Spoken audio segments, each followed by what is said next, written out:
उद्यापित होई जाइछि लोककला संस्कृति एवं ऐतिह्य और परंपरार महामिलनर पर्वर उत्सव प्रधान पाट 2024।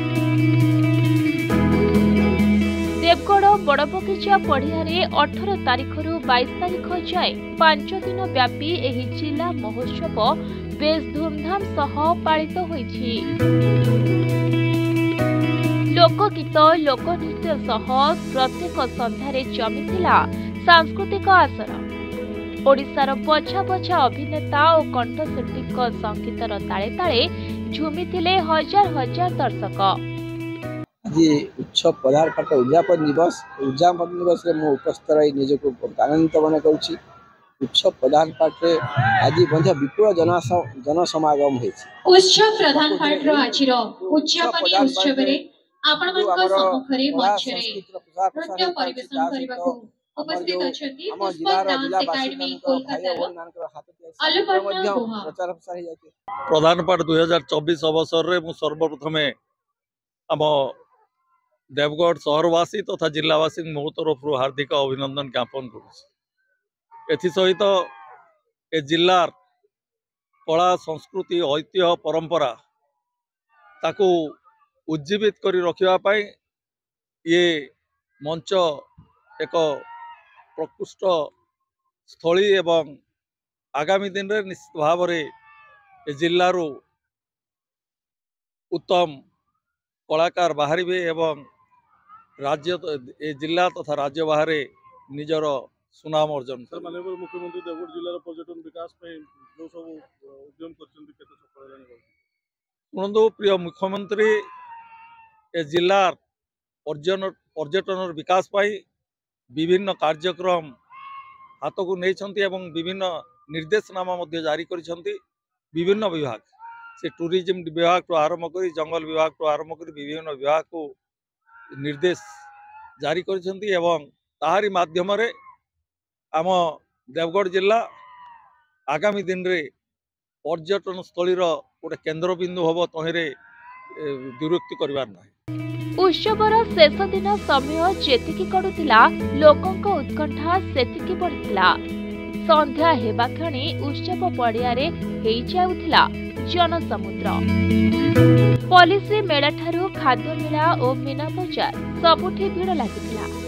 5 दिन धरी चलिथिबा राज्य स्तरीय पॉलिसी मेला रे प्राय 1.5 कोटी रु अधिक टंकार व्यवसाय होइथिला। उत्सवर चतुर्थ संध्यारे पंचायत राज्य और पानीय जल मंत्री प्रदीप अमात मुख्य अतिथि भावे जोगदे सांस्कृतिक सभार शुभारंभ करने सह कला और संस्कृति बजाय रखिबारे देवगढ़ जिलार अवदान अतुलनीय बोली प्रकाश करथिले। उद्यापनी दिवस रे संबलपुर आरडीसी डॉक्टर सुरेश चंद्र दलाई मंचासीन रही देवगढ़ जिलार प्रतिभावान व्यक्ति को मंच उपरे सम्मानित करथिले।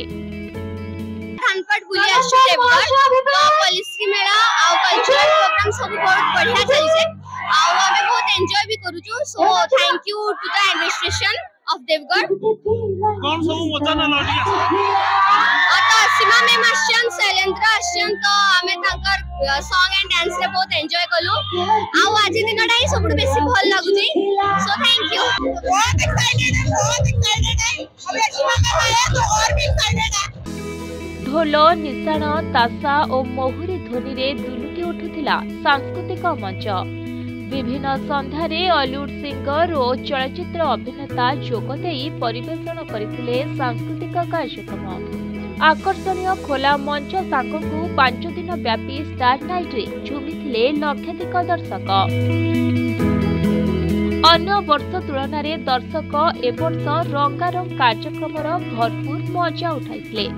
ताଳରେ ताଳ मिसाई मंच उपरे हजार हजार दर्शक नृत्य करुथिबार देखा जायतिला। संबलपुरी लोकनृत्य सांगकु भारतनाट्यम घुमुर गोटी पुओ ढेमसा झुमुर कथक आदि नृत्य परिवेषण होइतिला।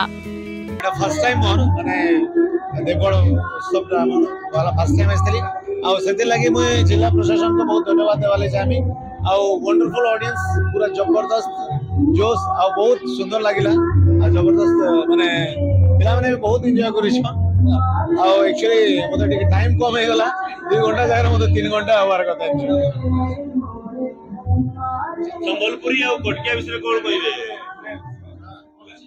नहीं सेटा एक्चुअली सब समान मो तो किछ फरक भाबे उत्सव प्रधान पाटर 5 दिनिया जो कार्यक्रम थिला आज समापन घटिबा को जाउछि एवं ए कार्यक्रम भितर आमे विभिन्न कल्चरल परफॉर्मेंस देखिछु ओडिशा देवगढ़ जिल्ला रो ओडिशा राज्य बाहर रो विभिन्न कल्चरल एवं आर्ट फॉर्म हम देखि पारुछु या सहित ओडिशा रो विभिन्न तारका माने से माने परफॉर्मेंस दैछन्ते लोक को मन को आनंद दैछन्ते ता सहित जिल्ला रो विभिन्न कॉलेज एवं स्कूल रो जो छात्र छात्री माने कला प्रदर्शनी करछन्ती सेटा भी बहुत लोक माने भलो पाइछन्ती आमे या सहित नेशनल लेवल पुलिस रिमला करिछु जेठी कि 1 कोटी एंड 1 करोड़ 10 लाख ऊपर वर्तमान पर्यंत बिजनेस है आउरी चलिबो एवं या सहित फूड मेला एवं जो मीना बाजार है सेटा भी लोक माने बहुत पसंद करिसंती।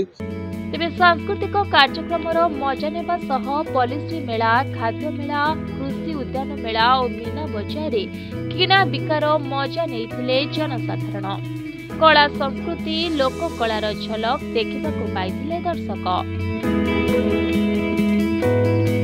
देवगढ़ कान्हा बेहेरा रिपोर्ट प्रतिदिन टीवी।